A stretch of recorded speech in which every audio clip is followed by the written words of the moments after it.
Joe Dunn here at Blizzard Sport USA, hanging out with SkiGearTV, here to talk to you about our all-new Zero G touring line.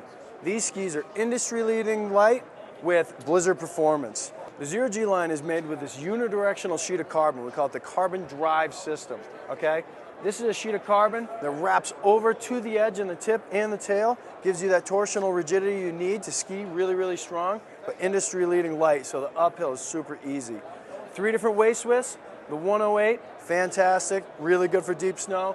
95, my personal favorite, fantastic for going up, super light, and the ski down is phenomenal.